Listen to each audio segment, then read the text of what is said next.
Hello friends, तो आज की क्लास में हम वन टक्स कॉलर ब्लाउज़ बनाना सीखेंगे। तो मैं आपको कोट कॉलर वाली ब्लाउज़ बनाना सिखाऊंगी। तो उसके लिए यहाँ पर आपको 1 मीटर का मेन फैब्रिक और 1 मीटर का अस्तर यानी कि लाइनिंग का फैब्रिक लेनी होगी। 42, 44 बड़ी साइज़ के ब्लाउज़ के लिए आपको 1.25 मीटर का कपड़ा चाहिए होगा। इसके अलावा छोटे साइज़ के लिए आपको 40 साइज़ तक के साइज़ के लिए 1 मीटर फैब्रिक और 1 मीटर लाइनिंग में ही ये ब्लाउज़ आ जाएगी। तो इसकी जॉइंट साइड मेरी तरफ है और ओपन साइड दूसरी साइड पर है। इस तरह से अस्तर को खोलकर फोल्ड करके रखनी है। कटिंग करने के लिए सबसे पहले ऊपर से एक स्ट्रेट लाइन बना लेनी है और इसके ऊपर ब्लाउज के लेंथ के लिए पहले निशान लगा लेनी है। तो लेंथ का निशान जो है, जितना भी लेंथ आप रेडी रखना चाहते हैं उससे 1 इंच बढ़ाकर निशान लगानी है। तो मैं यहाँ पर 14.5 इंच का लेंथ रेडी रखूँगी, तो इसलिए 15.5 इंच पर यहाँ पर मुझे निशान लगानी होगी। तो मैं यहाँ पर दोनों लाइन लगाकर आपको दिखाऊंगी कि 1 इंच बढ़ानी है। 1 इंच जो है वो सिलाई मार्जिन है। ब्लाउज रेडी करने के बाद ये 1 इंच जो है चला जाएगा। इसके बाद हमें शोल्डर और आर्म होल के लिए निशान लगानी है। तो एक चीज़ आपको अच्छे से समझनी है कि कॉलर ब्लाउज यानी कि हाई नेक ब्लाउज, इस तरीके की ब्लाउज के लिए हमें शोल्डर और आर्म होल थोड़ा सा ज़्यादा लेनी होती है।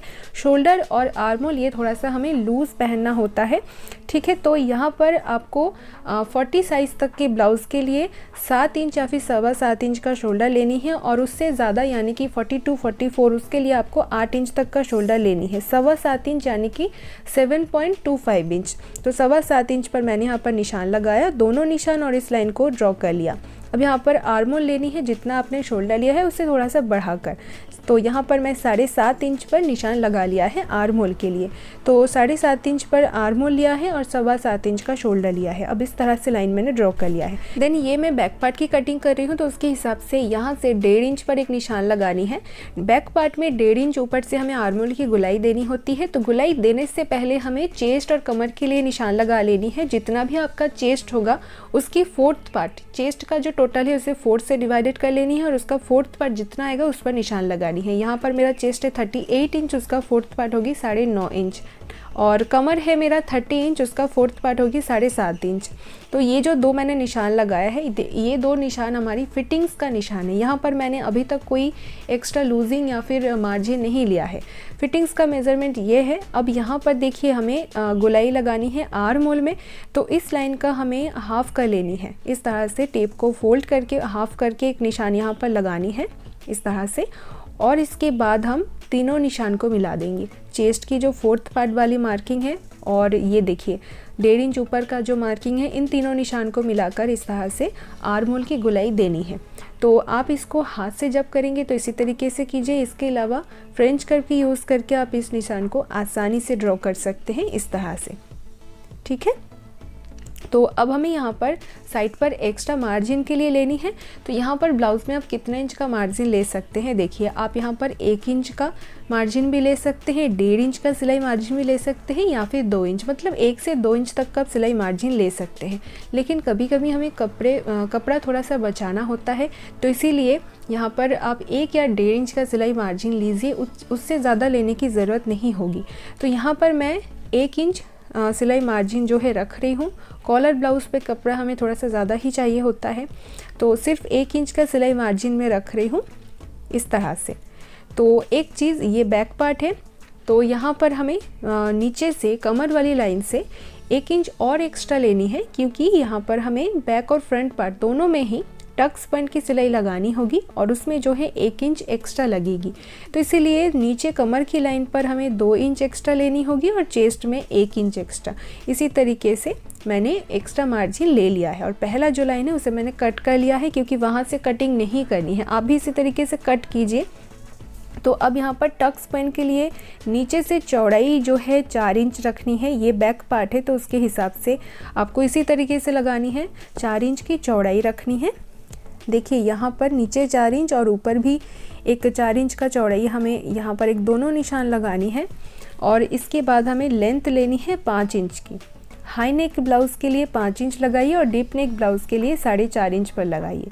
तो 5 इंच पर मैंने निशान लगाई है और दोनों तरफ आधा इंच पर निशान लगा लीजिए। उसके बाद इस निशान को इस तरीके से ड्रॉ कर लीजिए। ये देखिए, तो बैक पार्ट में इसी तरीके से टक्स पॉइंट की मार्किंग हमें करनी है। इसके बाद हमें कॉलर ब्लाउज़ पे शोल्डर डाउन करनी है। तो शोल्डर डाउन हमें यहाँ से नीचे की तरफ करनी होगी। तो यहाँ पर शोल्डर डाउन 1.25 इंच या फिर 1 इंच पर करनी होगी। तो मैंने यहाँ पर 1.25 इंच पर शोल्डर डाउन का निशान लगाया है। अब इस निशान को कहाँ पर मिलाना है उसके लिए देखिए, यहाँ पर हमें नेक विड्थ के लिए निशान लगानी है। तो यहाँ पर मैं नेक विड्थ रख रही हूँ 3 इंच का। एकदम छोटी साइज़ के लिए आप 3.25 इंच या फिर 2.5 इंच का निशान लगाइए, लेकिन उसके बाद के जितना भी साइज़ है 32 के ऊपर की जितना भी साइज़ है उसके लिए आप 3 इंच का नेक विड्थ लीजिए और यहाँ पर आधा इंच नीचे डाउन करनी है और यहाँ पर एक बॉक्स बना लेनी है। कॉलर ब्लाउज़ के लिए पीछे से आधा इंच डाउन करनी होती है और इस तरह से गोलाई में एक लाइन बना लेनी है और उसके बाद जो हमने डाउन किया है शोल्डर को, उस लाइन को हमें यहाँ पर मिला लेनी है। तो बैक पार्ट की जो है मार्किंग अभी यहाँ पर हो गया है। अब हम इसकी कटिंग कर लेंगे।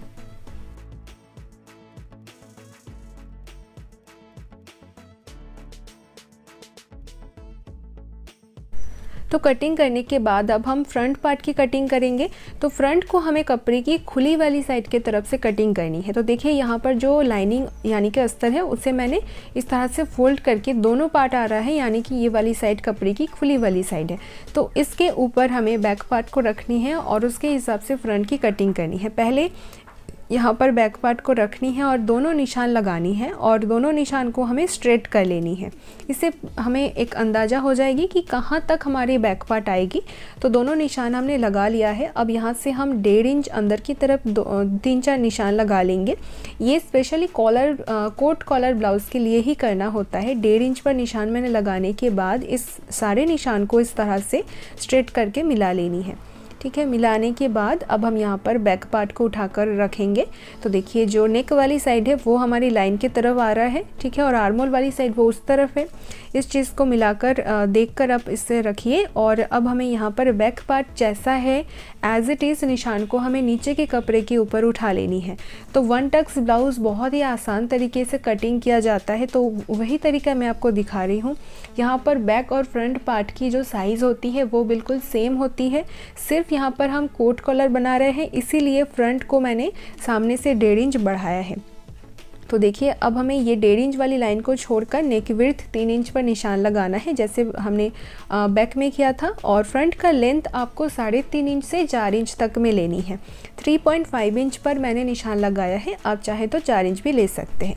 नेक का लेंथ हो गया 3.5 इंच और नेक विड्थ हो गया 3 इंच। तो बैक और फ्रंट पार्ट का नेक विड्थ जो है वो सेम रहता है, नेक का लेंथ ही थोड़ा सा चेंज होता है। तो इसी तरीके से बॉक्स बना लिया है। अब यहाँ पर फ्रेंच कर्व का यूज़ करके यहाँ पर हल्का सा गोलाई में गोल गले का शेप जैसा बना लेना है।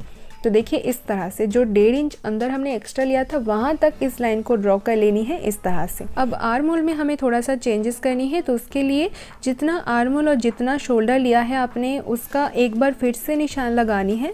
7.25 इंच का शोल्डर और 7.5 इंच का आर्म होल हमने लिया था, उस निशान को हमने बना लिया। अब बैक आर्म होल जहाँ से है उसके देखिए 1 इंच ऊपर से हम यहाँ पर फ्रंट आर्म होल ड्रॉ कर लेंगे। तो बैक आर्म होल लगाया था 1.5 इंच ऊपर से और फ्रंट आर्म होल होगा 1 इंच ऊपर से। फ्रंट का arm hole back arm hole से थोड़ा सा डीप होता है, इसमें जो है आर्म होल में फिनिशिंग अच्छा आता है। तो अब हम इसकी कटिंग कर लेंगे, फ्रंट की कटिंग कर लेंगे। यहाँ पर इस तरीके से जो फ्रंट आर्म होल का हमने ड्राइंग किया था वहाँ से ही कट करनी है। तो कटिंग करने के बाद यहाँ पर जो दोनों पार्ट में हमने नेक की मार्किंग किया था उसकी कटिंग कर लेनी है। तो देखिए यहाँ पर बैक पार्ट की नेक की कटिंग मैंने कर लिया है। अब फ्रंट की जो नेक है उसकी भी कटिंग कर लेंगे। कोई भी मार्जिन लेकर कटिंग नहीं करनी है, जो चौक का निशान है उस निशान के ऊपर से कट कर लेनी है। इसके बाद हमने शोल्डर जो डाउन किया था उसका कटिंग पहले नहीं किया था, तो अब यहाँ पर दोनों पार्ट को मिलाते हुए रखेंगे और दोनों पार्ट को एक साथ में हम शोल्डर डाउन की जो मार्किंग है उसे एक बार फिर से लगाएंगे और यहाँ पर कटिंग कर लेंगे। इससे दोनों पार्ट में एक साथ में ही कटिंग हो जाएगी। तो इस तरीके से कटिंग हमने कर लिया है। इसके बाद हमें स्लीव्स की कटिंग करनी है, तो उसके लिए यहाँ पर आप बैक पार्ट लीजिए और बैक पार्ट की आर्म होल को मेज़र कीजिए। मैंने यहाँ पर गलती से फ्रंट पार्ट दिखाई है, तो बैक पार्ट की आर्म होल को मेज़र करनी है इस तरह से। जितना भी आएगा उसके ½ इंच माइनस करके ½ इंच कम करके आपको स्लीव्स की आर्म होल की कटिंग करनी है। 1 मीटर कपड़े में आपका एल्बो लेंथ का स्लीव्स आसानी से तैयार होके आ जाएगी। तो यहाँ पर मेरा थोड़ा सा अस्तर कट गया है यहाँ से, नहीं तो यहाँ से ही एल्बो लेंथ का स्लीव्स जो है इजीली आ जाती। तो इसीलिए यहाँ से इस तरह से फ़ोल्ड कर लूँगी और यहाँ पर मैं 7 इंच का स्लीव्स जो है 7 इंच लेंथ का स्लीव्स जो है बना लूँगी। तो अब देखिए यहाँ पर जो अस्तर की जो चौड़ाई वाली साइड है, जो जॉइंट वाली साइड होगी, वहाँ से हमें स्लीव्स की कटिंग करनी होगी। और स्लीव्स को कटिंग करने के लिए अस्तर को हमें 4 फोल्ड करके रखनी होगी। उसके बाद एक स्ट्रेट लाइन ड्रॉ कर लेनी है। उसके बाद जितना भी आप स्लीव्स का लेंथ रखना चाहते हैं, अगर जैसे कि यहाँ पर मैं 7 इंच का लेंथ रखूँगी तो इसलिए मैं यहाँ पर 7.25 इंच पर बढ़ाकर निशान लगाऊंगी। नीचे से 1/4 इंच फोल्ड होगी और ऊपर से 1/2 इंच फोल्ड होगी। तो इसीलिए मैं यहाँ पर 7.25 इंच पर निशान लगाऊंगी। 7 इंच मेरा रेडी होकर आएगी और 7.25 इंच पर बढ़ाकर हमें निशान लगा लेनी है। तो अब यहाँ पर 10.5 इंच मेरा स्लीव्स का आर्मोल आ रहा है, 1/2 इंच कम करके 10 इंच पर मैंने निशान लगाए हैं। देन स्लीव्स का मोहरी जितना है उसका आधा करके आपको निशान लगानी है। जैसे कि यहाँ पर मेरा 12 इंच स्लीव्स का मोहरी है, उसका आधा होगी 6 इंच और 1.5 इंच सिलाई मार्जिन के लिए एक्स्ट्रा ले लेनी है। इस तरह से नीचे आपको मार्किंग करनी है। इसके बाद नीचे भी 10 इंच पर निशान लगानी है जितना हमने ऊपर लगाया था और यहाँ पर दोनों निशान को मिलाते हुए एक लाइन बना लेंगे। उसके बाद ये जो लाइन है यहाँ पर हमें थोड़ा सा नीचे की तरफ 3.5 इंच या फिर 4 इंच पर निशान लगानी है। 3.5 इंच या फिर 4 इंच पर मैंने निशान लगाया इस तरह से। और इसके बाद इस निशान को हम थोड़ा सा अंदाजे से हल्का सा इस तरह से एक निशान लगा लेंगे और उसके बाद यहाँ पर स्लीव्स आर्म होल का शेप जैसे देते हैं ना, वैसे ही यहाँ पर भी शेप देना है। अगर जब आपको ये प्रैक्टिस हो जाएगा तो आप इजीली ऐसे आप निशान जो है ड्रॉ कर सकते हैं। अब यहाँ पर हम इंची टेप को रखेंगे और अपना स्लीव्स आर्म होल 10 इंच आया था उसको हम मेज़र करके जहाँ पर आएगा वहाँ पर निशान लगानी है और नीचे लाइन को मिला लेना है। तो इसी तरीके से स्लीव्स का कटिंग करनी है और इसके बाद हम यहाँ पर इसकी कटिंग कर लेंगे। तो देखिए कटिंग करने के बाद अब हमें स्लीव्स की सेंटर कटिंग करनी है यहाँ पर। उसके बाद हमें स्लीव्स में गहराई देनी है, इस तरह से थोड़ा सा खोल के रखनी है और जो दूसरी साइड है वहाँ पर हम थोड़ा सा कट कर लेंगे और वहाँ पर निशान लगा लेंगे। तो ये साइड जो है कट लगाए हुआ साइड जो है फ्रंट की तरफ जॉइंट होगी, ब्लाउज़ की फ्रंट की तरफ जॉइंट होगी। अब नीचे जॉइंट आएगा उसे भी कट करके अलग कर लेंगे। इसी तरीके से स्लीव्स का दोनों पार्ट कटिंग हो जाएगी एक साथ में। तो अस्तर के ऊपर कटिंग हमारा कंप्लीट है। अब हम मेन कपड़े के ऊपर कटिंग कर लेंगे। अगर आपका मेन कपड़ा बिल्कुल प्लेन होता है तो आपको उसे ज़्यादा देखने की ज़रूरत नहीं पड़ेगी, जस्ट फोल्ड कीजिए और कट कर लीजिए। लेकिन अगर आपके कपड़े के ऊपर डिज़ाइन है तो उसे चेक करते हुए आपको फोल्ड करनी है, उसकी joint side open side check करनी है। उसके बाद आपको अस्तर के पार्ट को रखनी है। इसके ऊपर फिर से निशान लगाने की ज़रूरत नहीं पड़ेगी। आपको यहाँ पर ओपन वाली साइड पर फ्रंट पार्ट को रखनी है क्योंकि हमने फ्रंट को ओपन साइड से कट किया था। फ्रंट की जो नेक वाली साइड है उसे हमें मेन कपड़े की खुली वाली साइड पर रखनी है। इस तरह से फ्रंट पार्ट को रखने के बाद अस्तर को हम कपड़े की जॉइंट वाली साइड पर रखेंगे। बहुत ही ईजी है। जिसको हमने फ्रंट की साइड से कटिंग किया था उसे हम फ्रंट की तरफ रखेंगे और जिसको जॉइंट साइड से कटिंग किया था वैसे हम उसको जॉइंट की तरफ ही रखेंगे। अब हम यहाँ पर अस्तर से मेन कपड़े को 1/4 इंच बढ़ाकर हम इसे कटिंग करेंगे। बिल्कुल सेम नहीं कटिंग करेंगे, थोड़ा सा बढ़ाकर कटिंग करेंगे। और नीचे जो पार्ट आपको एक्स्ट्रा दिख रहा है उसमें से हम स्लीव्स कटिंग कर लेंगे। तो स्लीव्स कटिंग करने के लिए कपड़े को हमें 4 फोल्ड करके रखनी है क्योंकि उससे दोनों स्लीव्स एक साथ में कटिंग होके आ जाएगी। इस तरीके से 4 फोल्ड करेंगे। इसके ऊपर हम स्लीव्स के पार्ट को रखेंगे। जॉइंट वाली साइड और ओपन वाली साइड चेक कीजिए, उसके बाद रखिए। और स्लीव्स के मेन कपड़े को भी 1/4 इंच बढ़ाकर कट करनी है। बिल्कुल सेम कटिंग नहीं करनी है। थोड़ा सा बढ़ाने से क्या होगा, जब हम दोनों पार्ट को एक साथ में जॉइंट करेंगे तो बहुत ही इजी हो जाएगी। तो कटिंग करने के बाद अब चलिए मैं आपको इसकी स्टिचिंग दिखा देती हूँ। स्टिचिंग करने के लिए सबसे पहले हमें फ्रंट पार्ट की करनी होगी। तो उसके लिए फ्रंट की जो मेन कपड़ा है उसे हम उल्टा रखेंगे। रॉन्ग साइड की तरफ हम यहाँ पर अस्तर को रखेंगे। देखिए नेक और आर्म होल दोनों को मिलाते हुए इस तरह से रखनी है। तो देखिए दोनों पार्ट में ही सेम उसी तरीके से हम रखेंगे और चारों साइड पर सिलाई लगाते हुए मेन कपड़े के साथ अस्तर को जॉइंट कर लेंगे।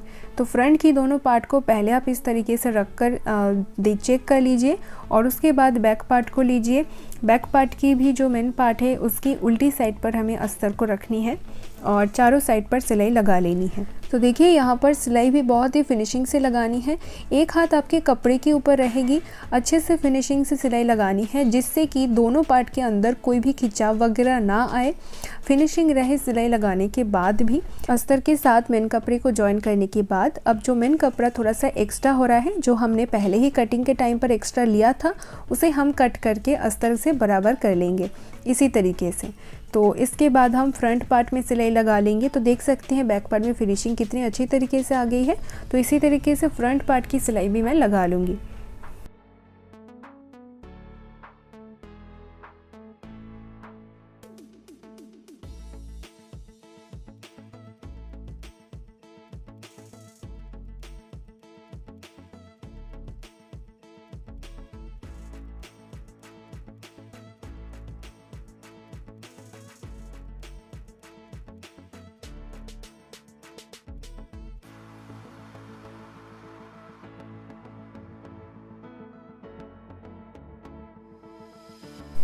तो देखिए दोनों पार्ट को इसी तरीके से रेडी करनी है साइड से सिलाई लगाकर, और देखिए कि इसका फिनिशिंग सही से रहे। इसके बाद हम फ्रंट पार्ट को लेंगे और इसका नेक को हम फिर से रेडी करेंगे। उसके लिए पेपर पेस्टिंग लेंगे, जो पेस्टिंग ग्लू वाला होता है एक साइड से। इसे हमें फोल्ड करके रखनी है और देखिए यहाँ पर इसकी ऊपर से चौड़ाई यहाँ पर मेरा 6.5 इंच आ रहा है, और यहाँ पर मैं पिन लगा लूँगी साइड से ताकि पेस्टिंग सही से रहे। सिलाई पिन लगाने के बाद यहाँ पर हम फ्रंट पार्ट को इस तरह से मिलाते हुए रखेंगे। नेक वाली साइड जो है पेस्टिंग की जॉइंट वाली साइड पर रहेगी। तो अच्छे से रखने के बाद यहाँ पर एज इट इज़ निशान को हम पेस्टिंग के ऊपर उठा लेंगे, नेक के निशान उठा लेंगे, देन नीचे भी एक मार्किंग कर लेंगे यहाँ पर इस तरह से। तो देखिए अब हम फ्रंट की पार्ट को उठा लेंगे और अब यहाँ पर हम एक पैटर्न बनाएंगे। तो देखिए इस तरह से एक पैटर्न हम बनाएंगे, हाथ से यहाँ पर ड्रॉ कर लेंगे, ये देखिए इस तरह से। तो ये पैटर्न आपके पेस्टिंग के जहाँ पर आएगी आप वहाँ से इसको निकालिए। तो इस तरह से मैंने एक पैटर्न बनाया। अब हम पेन के निशान के ऊपर से इसे कट कर लेंगे। तो देखिए कट करने के बाद यहाँ पर जो सामने की साइड है यहाँ से भी हम इसे कट कर लेंगे, क्योंकि इसमें से हमें 2 पार्ट ही चाहिए। ये देखिए ये 2 पार्ट मैंने कटिंग किया। अब ये दोनों पार्ट हमारी फ्रंट की पार्ट के ऊपर आएगी। तो एक बार मैं आपको दिखा देती हूँ। देखिए बिल्कुल मिलाते हुए हम इसको रखेंगे। इसके बाद हमें एक्स्ट्रा कपड़ा लेना है, जो कपड़ा हमारी कॉलर के नीचे की तरफ आएगी। तो यहाँ पर आप चाहे तो जो ब्लाउज़ का कपड़ा है वही से बना सकते हैं। इसके अलावा आप अगर कॉलर को किसी दूसरे कपड़े से बनाना चाहते हैं तो वो भी आप बना सकते हैं। मैंने यहाँ पर सेम कलर का लेकिन अलग डिज़ाइन का कपड़ा लिया है। तो कपड़े की जो उल्टी वाली साइड है, रॉन्ग साइड है, वहाँ पर हम पेस्टिंग के दोनों पार्ट को इस तरह से रखेंगे। देखिए दोनों को आमने सामने रखनी है और बिल्कुल किनारी पर नहीं रखनी है। पेस्टिंग के बाद किनारी पर थोड़ा सा कपड़ा होनी चाहिए। इस तरह से हम रखेंगे और इसको आयरन से प्रेस लगा लेंगे। तो ग्लू वाली साइड जो है वो कपड़े के ऊपर रहेगी और इसको आयरन से प्रेस लगा लेंगे। इस तरह से प्रेस लगाने के बाद इसके साइड से एक्स्ट्रा कपड़े को कट कर लेंगे। साइड पर सिर्फ आधा इंच का कपड़ा रहेगी, इस हिसाब से आपको कटिंग करनी है। तो इसके बाद इसकी जो सामने की साइड है यहाँ पर हम कोई भी एक्स्ट्रा कपड़ा नहीं रखेंगे, बिल्कुल पेस्टिंग के बराबर करके इसे कट कर लेंगे। यहाँ पर देखिए इस तरह से। तो दोनों पार्ट में ही सेम करनी है। सामने वाली साइड यहाँ पर हम कोई भी कपड़ा नहीं रखेंगे, कट कर लेंगे। तो अब यहाँ पर हम यहाँ पर और यहाँ पर कट कर लेंगे, क्योंकि यहाँ पर कोना आ रहा है और जो एक्स्ट्रा कपड़ा है उसे हम पेस्टिंग के ऊपर फोल्ड करके सिलाई लगा लेंगे। तो सिलाई लगाने के बाद हम फ्रंट की दोनों पार्ट को लेंगे और फ्रंट की दोनों पार्ट के ऊपर हम पेस्टिंग वाली 2 पैटर्न को रखेंगे इस तरह से मिलाते हुए। मैं पहले आपको थोड़ा सा समझा दे रही हूँ। तो दोनों पैटर्न को रखने के बाद यहाँ पर ऊपर से 2 पॉइंट छोड़कर, 1/4 इंच का सिलाई मार्जिन छोड़कर हम सिलाई लगाएंगे, बिल्कुल सीधा सीधा सिलाई लगाएंगे। तो पहले देखिए यहाँ पर पेस्टिंग के ऊपर एक्स्ट्रा कपड़े को फोल्ड करके सिलाई लगा लेंगे। तो देखिए यहाँ पर कोना आ रहा है, इसीलिए मैंने ये कट लगाई थी, जिससे कि इजीली सिलाई आप लगा पाए। दोनों पैटर्न में ही एक्स्ट्रा पार्ट को फोल्ड करके सिलाई लगा लेनी है। देखिए इस तरह से सिलाई लगा लेनी है। सिलाई लगाने के बाद हम फ्रंट पार्ट को लेंगे, जैसे मैंने आपको दिखाया था। यहाँ से 1/4 इंच का सिलाई मार्जिन छोड़ना है, ठीक है, इस तरह से। और यहाँ पर फ्रंट पार्ट को ऊपर हम पेस्टिंग को रखेंगे और इतना सिलाई मार्जिन छोड़कर हमें सीधा सिलाई नीचे तक लगा लेनी है। ऊपर से थोड़ा सा छोड़कर हम नीचे तक लगा लेंगे। दोनों पार्ट में ही सेम करनी है, बस ऊपर से थोड़ा सा सिलाई मार्जिन छोड़ देना है। इस तरह से सिलाई लगा लेनी है। इसके बाद यहाँ पर हम बैक पार्ट को लेंगे। देखिए नेक वाली साइड से ये खुला हुआ ही रहेगा, इसी तरीके से हमें रखनी है। दोनों पार्ट को हमें इसी तरीके से रेडी करनी है और देखिए यहाँ पर थोड़ा सा फोल्ड करके हाथ से प्रेस लगा कर रखनी है। यहाँ पर दोनों पार्ट में ही सेम करनी है। तो देखिए इसी तरीके से हम फ्रंट को यहाँ तक यही काम करनी है। इसके बाद हम बैक पार्ट को लेंगे। बैक पार्ट में हमें टक्स की सिलाई लगानी है। बैक पार्ट की जो सेंटर है उस पर हमें एक बार निशान लगा लेनी है, सेंटर मार्किंग करनी है और इसकी दूसरी तरफ हम 4 इंच पर निशान लगाएंगे और 5 इंच का लेंथ ले लेंगे। जैसे मैंने कटिंग के टाइम पर आपको दिखाई थी वैसे ही दोनों तरफ निशान लगा लेनी है और टक्स का सिलाई भी मैं लगा लूँगी इसी तरीके से। नीचे से आधा इंच का सिलाई मार्जिन लेंगे और ऊपर कोने पर मिला देंगे। तो नीचे भी एक बार डबल स्टिच लगा लेनी है और ऊपर भी एक बार डबल स्टिच यानी कि टाँका लगा लेनी है और डबल सिलाई लगा लेनी है, जिससे कि सिलाई पक्का हो जाएगी। अब हम दूसरी साइड पर भी सिलाई लगा लेंगे। तो ये जो बैक पार्ट और फ्रंट का टक्स होता है ये ब्लाउज़ की सेंटर की दोनों तरफ लगानी होती है इसी तरीके से। तो बैक पार्ट में लगाएंगे और ये 1 टक्स ब्लाउज़ है तो फ्रंट में भी लगाएंगे। तो फ्रंट का टक्स मैं आपको बाद में लगाने को दिखाऊंगी। पहले हम यहाँ पर शोल्डर जॉइंट कर लेंगे। तो पेस्टिंग वाली पार्ट जो है उसे हम खोल कर इसी तरीके से रखेंगे क्योंकि पेस्टिंग के ऊपर सिलाई नहीं जाएगा और यहाँ पर आर्म होल वाली साइड से मिलाते हुए शोल्डर जॉइंट कर लेंगे। ध्यान दीजिए कि आर्म होल से छोटा बड़ा नहीं होना चाहिए, दोनों पार्ट बिल्कुल सेम रहेगा।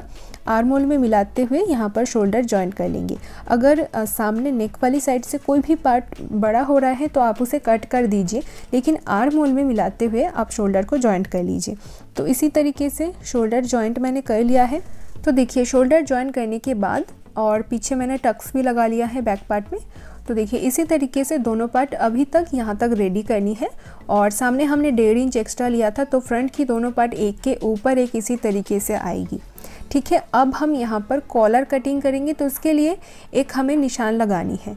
यहाँ पर पेस्टिंग को हम नीचे फोल्ड कर देंगे और एक एक पिन लगा लेंगे ताकि पेस्टिंग हमें प्रॉब्लम ना करे। इस तरीके से नीचे तक ले आकर पिन लगा लेंगे और ये जो सामने की साइड है जहाँ पर मैंने 2 पॉइंट छोड़ा था वहाँ से हम ऊपर की तरफ 2 या 2.5 इंच पर निशान लगाएंगे।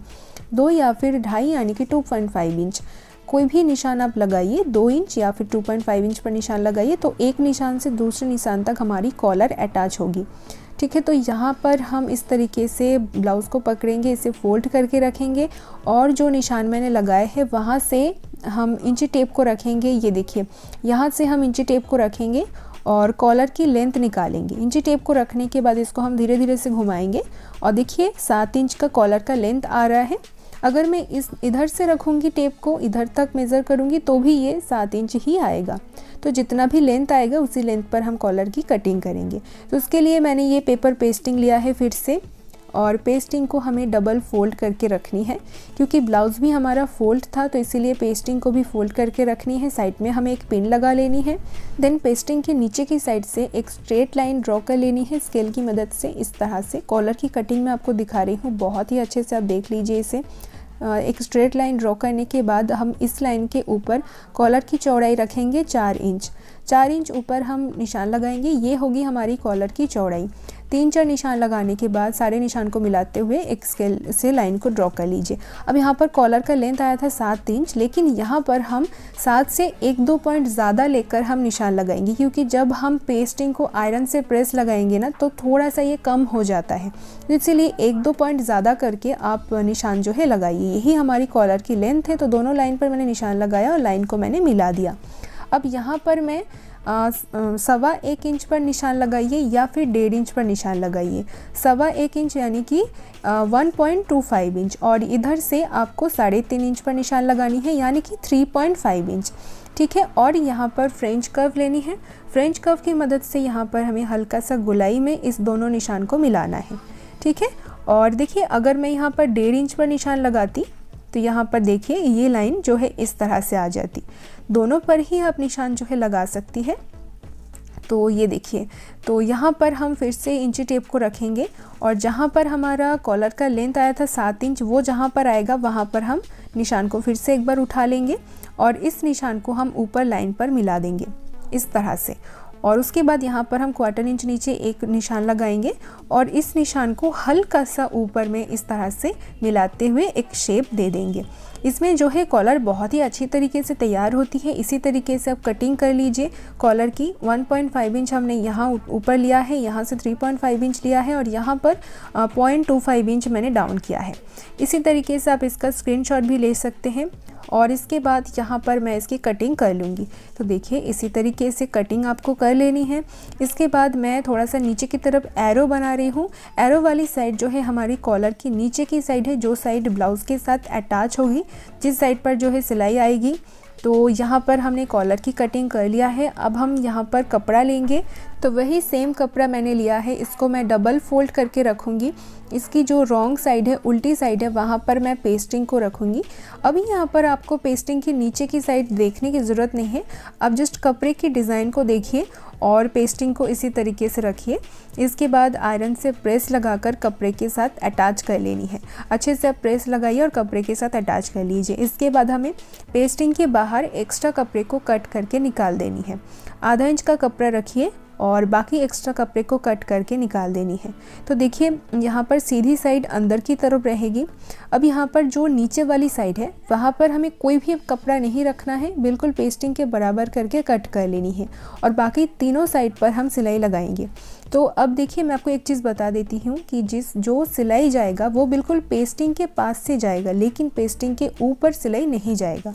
ठीक है, इसीलिए मैंने एक्स्ट्रा कपड़ा रखा है पेस्टिंग के बाद। तो सिलाई लगाने के बाद यहाँ पर हम पेस्टिंग को फोल्ड करके सीधा कर लेंगे। दोनों कॉर्नर आएगा जिससे आप किसी भी नोक वाली चीज़ से अच्छे से निकाल लें। कॉर्नर को अच्छे से निकालने के बाद देखिए दोनों तरफ हम कॉर्नर को निकाल लेंगे। आप चाहे तो इसके बाद ऊपर से एक बार आयरन से प्रेस लगा लीजिए और उसके बाद तीनों साइड पर हम सिलाई लगा लेंगे। बिल्कुल किनारी पर सिलाई लगानी है, देखिए इस तरह से सिलाई लगानी है और इसके बाद नीचे वाली साइड पर भी सिलाई को लगा लेनी है। इस तरह से कॉलर को सिलाई लगाकर तैयार कर लेनी है। तो देखिए कॉलर मैंने फिनिशिंग से तैयार कर लिया है। अब मैं ब्लाउज़ के ऊपर लगा लूँगी। जो निशान मैंने लगाया है 2 इंच पर, ये देखिए ये जो निशान मैंने लगाया है, यहाँ से ही कॉलर को हम लगाना स्टार्ट करेंगे और दूसरे निशान तक मैं कॉलर को लगाऊंगी। तो पहले मैं आपको थोड़ा सा समझाने के लिए हाथ सुई से स्टिच कर रही हूँ एक दूसरे कलर के धागे से। इसी तरीके से हमें 1/4 इंच का सिलाई मार्जिन लेते हुए कॉलर को लगाना स्टार्ट करनी है। तो देखिए इस तरीके से सिलाई हमें लगानी है। तो देखिए मैंने एक साइड को छोड़ दिया है, वहाँ से हम मशीन का स्टिच लगाना स्टार्ट करेंगे। तो अब देखिए मैं आपको मशीन पर सिलाई लगाकर दिखा देती हूँ। सिलाई हमें इसी तरीके से लगानी है। तो देखिए यहाँ पर जो निशान दिख रहा है आपको, उसी निशान से हमें कॉलर को रखनी है और यहाँ पर सिलाई लगा लेनी है। तो देखिए इसी तरीके से 1/4 इंच का सिलाई मार्जिन लेनी है, ज़्यादा सिलाई मार्जिन नहीं लेनी है और इस तरीके से सिलाई लगा लेनी है। तो देखिए मैंने सिलाई लगा लिया है। अब इसके बाद हमें जो पेस्टिंग वाली साइड जो खुला हुआ है नेक वाली साइड पर, क्योंकि हमारी नेक जो है फ्रंट की नेक वो अभी तक तैयार नहीं हुआ है, तो हम यहाँ पर पेस्टिंग की जो पार्ट है उसे हम कॉलर तक इस तरीके से फोल्ड करके रखेंगे। इस चीज़ को आप बहुत ही अच्छे से ध्यान से समझ लीजिए। कॉलर के ऊपर तक ये पेस्टिंग वाली पार्ट आएगी और जो लास्ट वाली जगह होगी वहाँ पर हम पेस्टिंग को थोड़ा सा फोल्ड कर देंगे। देखिए मैं आपको फिर से एक बार दिखा देती हूँ। पेस्टिंग वाली पार्ट को यहाँ पर ऊपर की तरफ उठाकर रखेंगे और लास्ट वाली साइड तक हम पेस्टिंग को थोड़ा सा फोल्ड कर देंगे यहाँ पर। इसी तरीके से यहाँ पर हम सिलाई लगा लेंगे। तो देखिए बस यहाँ से हम सिलाई लगा लेंगे। यहाँ पर भी आपको 1/4 इंच का सिलाई मार्जिन लेनी है, ज़्यादा सिलाई मार्जिन नहीं लेनी है। तो इस तरीके से सिलाई लगा लेनी है। सिलाई लगाने के बाद छोटे छोटे से कट्स लगानी है। जो कॉर्नर आएगी वहाँ पर भी कट लगा लीजिए और उसके बाद हम इसे फोल्ड कर देंगे। फोल्ड करने के बाद कॉर्नर आएगी, उसे नोक वाली चीज़ से निकाल ले। तो देखिए इस तरीके से रेडी करने के बाद इसकी जो दूसरी साइड है वहाँ पर भी पेस्टिंग को ऊपर तक उठा लेंगे, फोल्ड कर लेंगे और यहाँ पर सिलाई लगा लेंगे।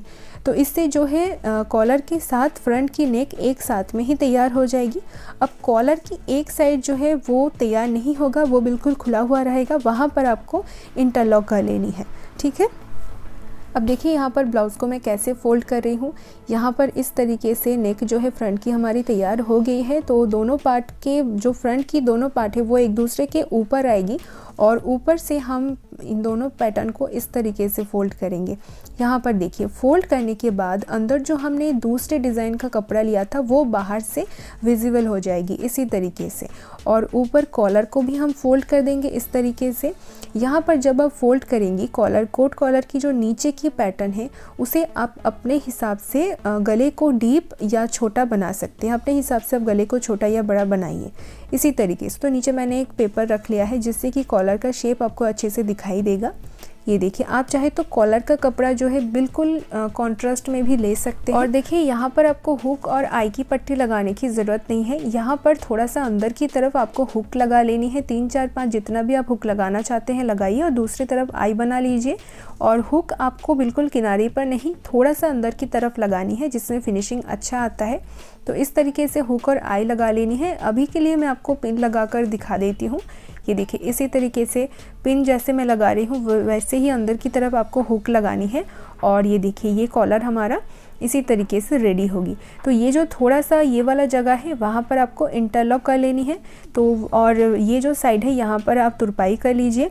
अब मैं फ्रंट की टक्स के लिए सिलाई लगाऊंगी। यहाँ पर कमर की सेंटर निकालनी है हमें इस तरीके से मेजरिंग टेप को फोल्ड करके, और सेंटर की दोनों तरफ 4 4 इंच पर सिलाई मार्किंग करनी है। देन शोल्डर की तरफ से नीचे हमें टक्स पॉइंट की सिलाई लगानी है। जितना आपका चेस्ट का 4th पार्ट होगी उसके साथ 1.5 इंच प्लस कर लीजिए। जैसे कि यहाँ पर मेरा चेस्ट है 38 इंच, उसका 4th पार्ट होगी 9.5 इंच, उसमें मैं 1.5 इंच प्लस करूँगी तो मेरा आ जाएगी 11 इंच। 9.5, 10.5, 11 इंच पर मैं ऊपर से नीचे की तरफ मार्किंग करूँगी। ये हो जाएगी हमारी टक्स पॉइंट की मार्किंग। ठीक है, नीचे से चौड़ाई मैंने लिया है 4 इंच और ऊपर से मैंने लिया है टक्स पॉइंट की निशान मैंने लगाया है 11 इंच पर। जितना आपका आता है उतना आप लगाइए और इस तरीके से फोल्ड करके यहाँ पर फ्रंट की टक्स पॉइंट की सिलाई में लगा लूँगी। जैसे बैक पार्ट में मैंने आपको दिखाया है वैसे ही लगा लेनी है। तो इसी तरीके से मैंने फ्रंट की टक्स पॉइंट की सिलाई जो है लगा लिया है। तो 1 टक्स ब्लाउज़ को ऐसे ही रेडी करनी है। बैक और फ्रंट की टक्स पॉइंट की सिलाई जो है वो सेम ही होता है, ज़्यादा पफ इसमें नहीं आता है। इसका स्टाइल जो है पहनने के बाद बिल्कुल टॉप स्टाइल में आता है। इसके बाद यहाँ पर आर्म होल और नीचे कमर की साइड को चेक करनी है और किसी भी पार्ट अगर छोटा या बड़ा हो रहा है उसे आपको कट करके बराबर कर लेनी है, क्योंकि इसके बाद हम नीचे कमर पट्टी लगाएंगे और ऊपर आर्म होल में स्लीव्स जॉइन कर लेंगे। तो बस उससे पहले आप इस चीज़ को कर लेनी है और इसके बाद हम कमर पट्टी लगाएंगे। तो कमर पट्टी मैंने स्ट्रेट पट्टी में कटिंग करनी है और रेप पे नहीं, और इसका चौड़ाई आपको 2 से 2.5 इंच तक लेनी है। ठीक है, अब मैं आपको कमर पट्टी भी लगाकर दिखा देती हूँ। सबसे पहले यहाँ पर मैं बैक पार्ट में कमर पट्टी लगाऊंगी। तो यहाँ पर ऊपर तक रखूँगी और 1/4 इंच का सिलाई मार्जिन लेते हुए सिलाई लगा लेंगे। उसके बाद हम इसे थोड़ा थोड़ा कट लगाएंगे यहाँ पर कपड़े के ऊपर। इसे हम फोल्ड करेंगे और इसको देखिए 1/2 इंच अंदर की तरफ पट्टी को फोल्ड करेंगे और देन पट्टी के ऊपर फिर से हम छोटे छोटे से कट लगाएंगे। इससे जो है पट्टी के ऊपर फिनिशिंग बहुत अच्छे से आ जाएगी। और अब हम इसको ब्लाउज़ के ऊपर फोल्ड कर लेंगे और ऊपर से सिलाई लगा लेंगे। आप चाहे तो कमर पट्टी के ऊपर हाथ सुई से स्टिच कर सकते हैं, यानी कि तुरपाई हेम स्टिच कर सकते हैं। तो देखिए कितने अच्छे से फिनिशिंग आ गई है। तो अब फ्रंट में कमर पट्टी लगा लूँगी। तो फ्रंट का हमारा दोनों पार्ट है, इसीलिए अलग अलग कमर पट्टी लगा लेनी है। और जो हुक वाली साइड होगी वहाँ पर हमें पट्टी को थोड़ा सा एक्स्ट्रा रखना है 1/2 इंच, जिससे हम अंदर की तरफ फोल्ड कर देंगे। इस तरह से पट्टी के ऊपर थोड़ा थोड़ा कट लगाएंगे जैसे मैंने बैक पार्ट में लगाया था इस तरह से, और उसके बाद ब्लाउज़ के ऊपर फोल्ड कर लेंगे और ऊपर से सिलाई लगा लेंगे। तो देखिए इसी तरीके से हम फ्रंट की जो दूसरी साइड है वहाँ पर भी सिलाई लगाएंगे। ये देखिए फिनिशिंग कितने अच्छे से आ गई है। अब यहाँ पर स्लीव्स रेडी कर लेनी है। स्लीव्स का जो मेन पार्ट है उसको सीधा रखनी है और उसके ऊपर अस्तर को रखनी है। अस्तर की जो क्रॉस वाली साइड है, जो निशान है, वो अभी मेरी तरफ आ रहा है। और रखने के बाद अब यहाँ पर नीचे से 1/4 इंच का सिलाई मार्जिन लेते हुए सिलाई लगानी है। अब दूसरे पार्ट को लेंगे और दूसरी जो निशान है वो अब दूसरी साइड पर आएगी। ठीक है, इस निशान को आपको दोनों पार्ट में चेक करते हुए रखनी है। पहली जो है वो मेरी तरफ आएगी और दूसरी बार आपको दूसरी साइड पर रखनी है। अब नीचे से थोड़ा सा पार्ट एक्स्ट्रा हो रहा है, उसे मैंने कट कर दिया है। अब इसे फोल्ड करके पीछे की तरफ कर देंगे, यानी कि मेन कपड़े की उल्टी तरफ फोल्ड कर देंगे और ऊपर से हम एक बार फिर से सिलाई लगा लेंगे। ये सिलाई बिल्कुल किनारी से आपको लगा लेनी है। इसके बाद इसे फोल्ड करके पीछे से भी सिलाई लगा लेंगे, जिससे अस्तर के साथ मेन पार्ट जो है जॉइंट हो जाएगी। इसके बाद एक्स्ट्रा पार्ट को कट करके निकाल देंगे। इसी तरीके से दोनों ही स्लीव्स को रेडी कर लेनी है और निशान को हमें फिर से एक बार लगा लेनी है। दोनों स्लीव्स मैंने रेडी कर लिया है। अब मैं स्लीव्स को ब्लाउज़ के ऊपर लगा लूँगी। तो ब्लाउज़ की जो शोल्डर जॉइंट वाली साइड है वहाँ से ही हम स्लीव्स को लगाएंगे। स्लीव्स की सेंटर मार्किंग करनी है और वो निशान को हम जो सेंटर है उसे हम ब्लाउज़ के सेंटर के साथ मिलाएंगे जहाँ पर शोल्डर जॉइन किया है, और ये निशान वाली साइड जो है वो ब्लाउज़ के फ्रंट की तरफ आएगी। उस चीज़ को जस्ट चेक करते हुए आपको स्लीव्स लगानी है। स्लीव्स और ब्लाउज़ दोनों पार्ट को एक साथ में पकड़नी है और सेंटर से सिलाई लगाना स्टार्ट करनी है। इसी तरीके से हम सिलाई लगाएंगे। एक साइड पर सिलाई लगाने के बाद जो दूसरी साइड है वहाँ पर हम सिलाई लगाएंगे।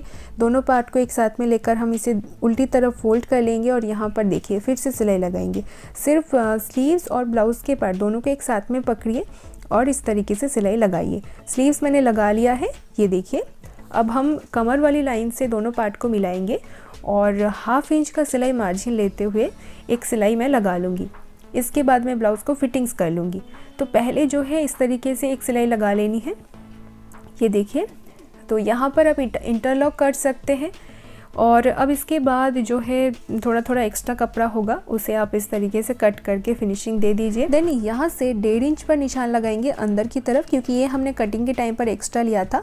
अब यहाँ से हम इंची टेप को रखेंगे और कमर की 4th पार्ट पर निशान लगाएंगे जो है मेरा 7.5 इंच। इसके बाद यहाँ चेस्ट की 4th पार्ट पर निशान लगाएंगे 9.5 इंच पर, और इसके बाद स्लीव्स मोहरी के लिए निशान लगाएंगे जितना भी आता है उसका आधा। तो यहाँ पर मेरा 12 इंच है तो उसका आधा होगी 6 इंच। तो तीनों निशान लगाने के बाद अब हम तीनों निशान को मिलाते हुए सीधा सिलाई लगा लेनी है। आप चाहो तो पहले तीनों निशान को स्केल से मिलाइए, चौक से निशान लगाकर, उसके बाद सिलाई लगाइए, जो भी आपको ईजी लगे। इसी तरीके से दोनों स्लीव्स मैंने रेडी कर लिया है और ये ब्लाउज़ का फाइनल लुक है। तो आप अपने हिसाब से ब्लाउज़ को फिटिंग्स कर लीजिए। और एक चीज़ देखिए, यहाँ पर कोट कॉलर की जो नीचे वाली साइड है उसको आप अपने हिसाब से छोटा करके फोल्ड कीजिए और देन उसके ठीक नीचे से आप हुक और आई बना लीजिए। इसमें जो है गला जो है थोड़ा सा लेंथ में छोटा हो जाएगी, तो अपने हिसाब से आप इसको बना सकते हैं। तो इसी तरीके से आप बनाइए, बहुत ही आसानी से आप बना सकते हैं और कोट कॉलर जो है वो बहुत ही अच्छे से रेडी होगा। तो ये जो है मेरे ब्लाउज़ का फाइनल लुक है। तो आप अपने हिसाब से स्लीव्स का लेंथ भी बढ़ा सकते हैं। जैसे मैंने आपको कटिंग बताया है सेम उसी तरीके से कटिंग कर लीजिए और एल्बो लेंथ तक आप अपने स्लीव्स को जो है तैयार कर सकते हैं। तो आप भी बनाइए इसी तरीके से और बनाने के बाद उसका कोई पिक आप सबमिट कर सकते हैं, जो मैं ज़रूर चेक करूँगी। तो देखिए, ब्लाउज़ का कॉलर जो है वो कॉन्ट्रास्ट कलर में भी आप बना सकते हैं, यानी कि ब्लाउज़ का कपड़े से नहीं, कोई दूसरे कपड़े से दूसरे कलर का यूज़ करके भी आप बना सकते हैं। और ये देखिए, ये बैक साइड है जो पीछे से बिल्कुल यहाँ पर सिलाई नज़र नहीं आएगी, बिल्कुल छुप जाएगा अंदर की साइड। तो आज की क्लास में बस इतना ही। नेक्स्ट क्लास में हम एक और ब्लाउज़ बनाना सीखेंगे। तो चलिए आप सभी से मिलते हैं नेक्स्ट क्लास में।